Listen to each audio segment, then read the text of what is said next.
Hello and welcome to another edition of Cranky Gun Reviews. This is an update video on my K1200 Riot shotgun, the High Standard that I picked up a couple weeks ago. I decided to order a stock for this and I found a pretty good one off of eBay. This is actually a walnut stock set for a Flight King, which is the same exact pattern as the K1200, just a different name. And it's a little bit older, so it's walnut, and the fore end that's currently on the K1200 is actually birch. So the wood finish doesn't quite match the same, but I don't really care. Now this stock and fore end set actually are, again, pretty nice shape. This is for their hunting model rifle, not the police or the tactical style one or the Riot shotgun. So this is, again, it's a walnut stock and it has checkering on it, which not really that fond of. I thought about sanding this down to make it dull and then oiling it to darken the wood up a little bit. But for now, I'm just going to leave it alone because it'll be easy enough just to bolt on.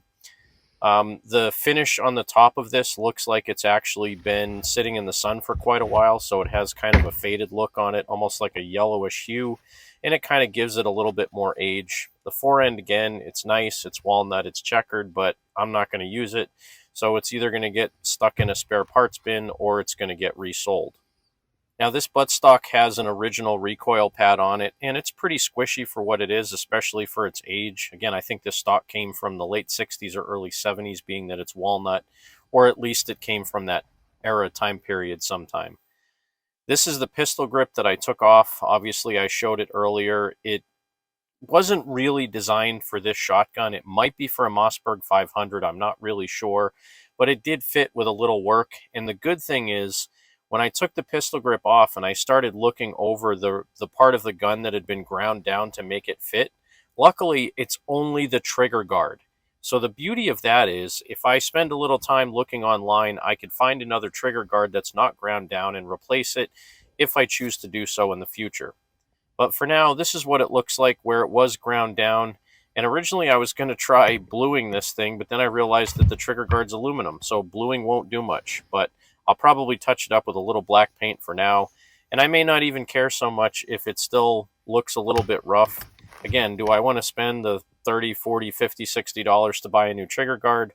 I'm not so sure. After I placed the stock on, bolted it on, got it all tight and torqued down, this is what it looks like. I'm pretty happy with how it looks. Again, I'm a little bit annoyed that it has checkering on it and the foregrip obviously isn't checkered. It's a corncob foregrip, but it's not the end of the world. I mean, it kind of looks like really exactly what it is.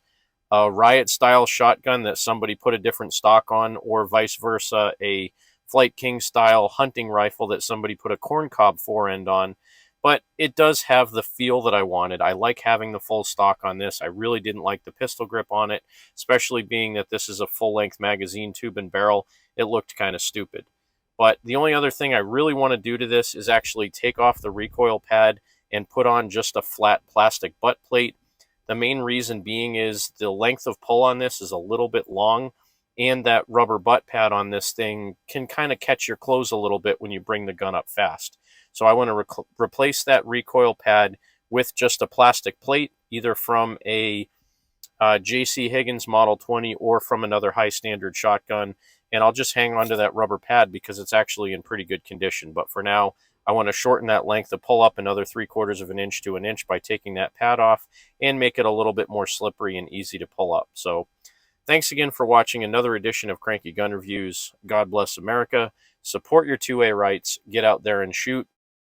And remember, if someone tells you to give up some of your freedom for the greater good, remind them that freedom is the greater good.